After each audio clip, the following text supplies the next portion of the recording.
binomial theorem. In this first one, binomial expression. An algebraic expression consists of only two terms is called a binomial. In the name itself, bi means two. So it contains only two terms. Example, x square plus y, x plus 1 by x, 2x plus 5, x cube y square minus 1 by y, etc. Observe the binomial expansions. X plus y whole to the power of 0, 1, x plus y whole power 1, x plus y whole square, x square plus 2xy plus y square, x plus y whole cube, x cube plus 3x square y plus 3xy square plus y cube, x plus y whole to the power of 4, x to the power of 4 plus 4x cube y plus 6x square y square plus 4x y cube plus y to the power of 4. Now, in this, the observations are, so in each expansion, the number of terms is one more than the exponent of the binomial.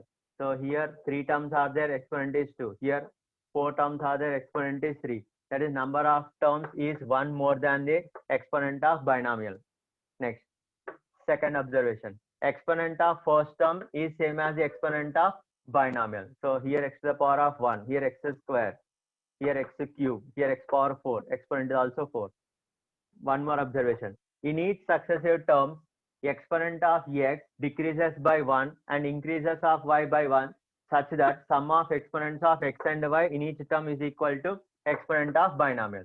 So here x cube is here, next x square, x and x power 0, and y power 0, y power 1, y square, y cube, and such that sum of the exponents 2 plus 1, 3, 1 plus 2, 3. Next, coefficient of first and last term are equal to 1.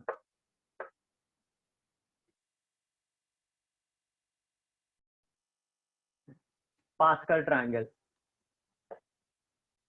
So we can write the coefficients of terms in the expansion of x plus y whole power n for each exponent n equal to 0, 1, 2, 3, 4. Now, if you write the coefficients in the form of a triangle, then this triangle is called the Pascal triangle. So that is, this triangle is formed by the coefficients of various terms in the binomial expansion of x plus y whole to the power of n for different exponents.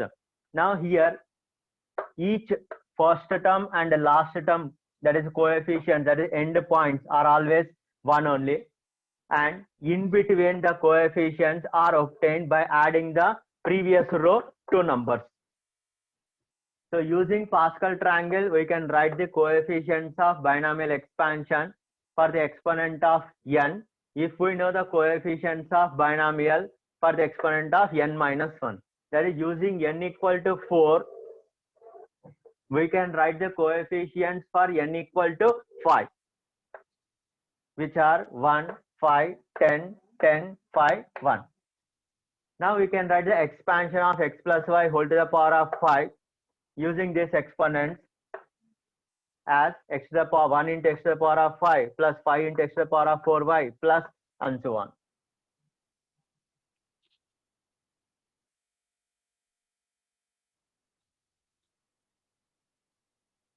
So the disadvantage of Pascal triangle is, if we know coefficients up to 4 and if we want to write for n equal to 100, it is not possible.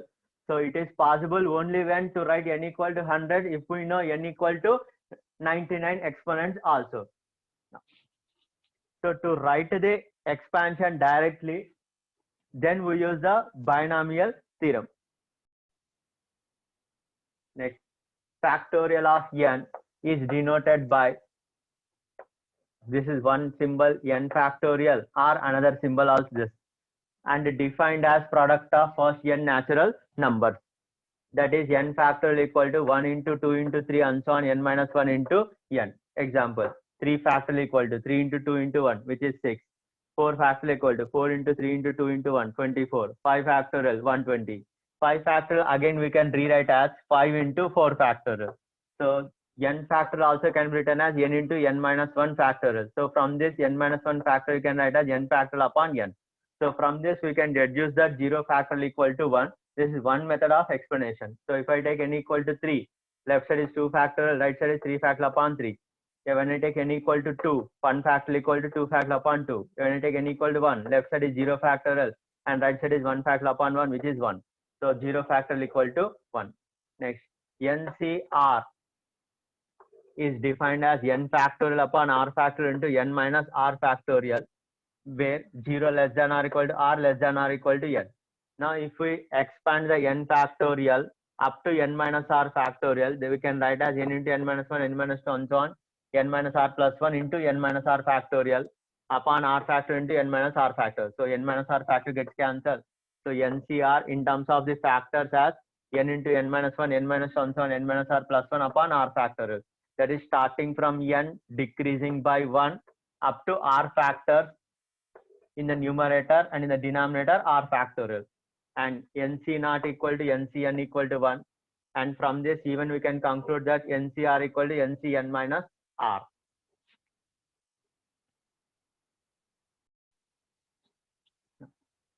NCR upon NCR minus 1.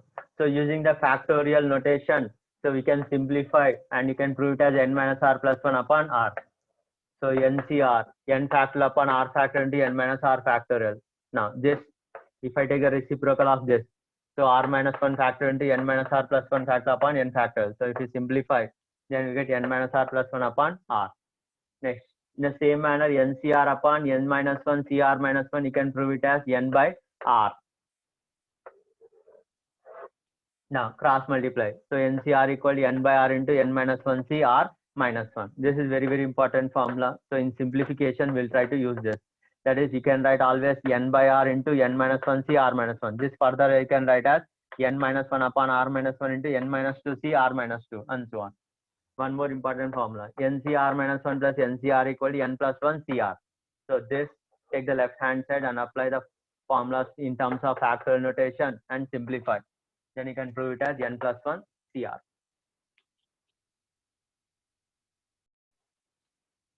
So binomial theorem for positive integral index. So x plus y whole to the power of n, we can write as nc naught x to the power of n plus nc1 x power n minus 1 into y power 1 plus nc2 x power n minus 2 y square plus and so on ncr x power n minus r y power r plus and so on ncn y to the power of n. That is, this expansion contains n plus 1 terms. So if I denote first one as t1, second one as t2, then ncr x power n minus r y power r becomes tr plus 1, and the last one is tn plus 1. Now, so tr plus 1 is considered as a general term in the binomial expansion of x plus y whole power n. That is, tr plus 1 is ncr x power n minus r y to the power of r. Now, in terms of sigma notation, we can write as sigma r equal 0 to n ncr x power n minus r y power r. Now, here the constants nc naught, nc1, nc2, and so on ncn are called binomial coefficients. Now, using x plus y whole power n, we can write x minus y whole power n by replacing y with a minus y in the expansion. So here we are getting alternately plus and minus. Now, if I add these two, x plus y whole power n plus x minus y whole power n, then it is 2 times of nc naught x power n plus nc2 x power n minus 2 y square, and so on. If I subtract, then it is 2 times of ncn minus 1 x power n minus 1 y power 1 plus nc3 x power n minus 3 y cube, and so on. Now, rth term from end in the expansion of x plus y whole power n is same as n minus r plus 2th term from the beginning of the expansion.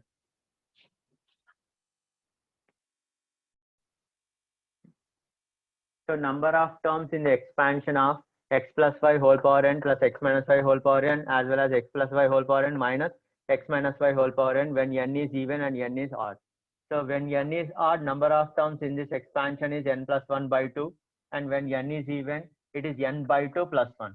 Whereas for the expansion of x plus y whole power n minus x minus y whole power n, when n is odd, number of terms is n plus 1 by 2, and when n is even, it is n by 2. So using the previous expansion of x plus y whole power n, we can write 1 plus x whole power n by taking x equal to 1 and y equal to x.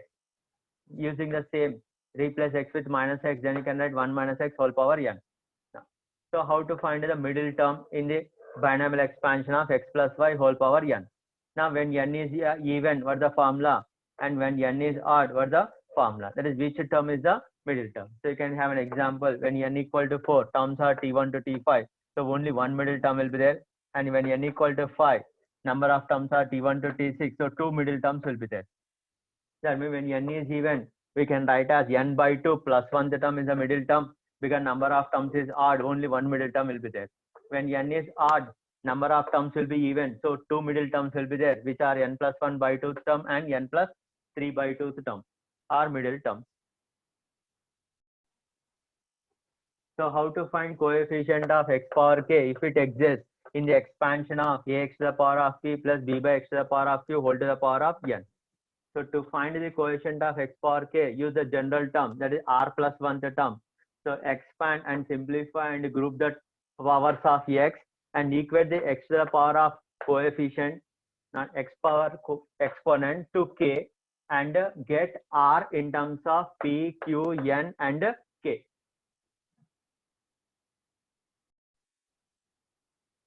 So take the general term tr plus 1 equal to ncr ax to the power of p to the power of n minus r into b upon x power q whole to the power of r.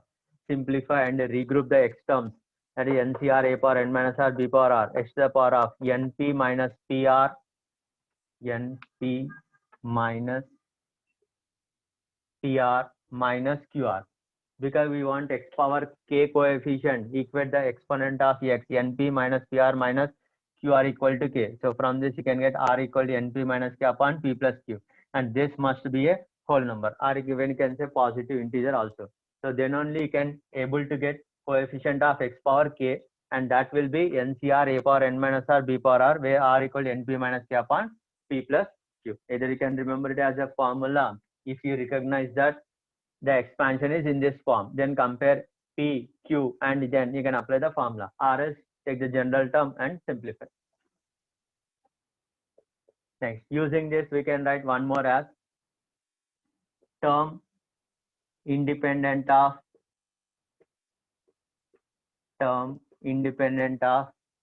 x are constant term in the expansion of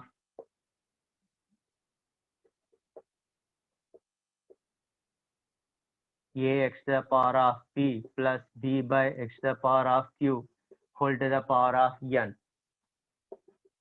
if it exists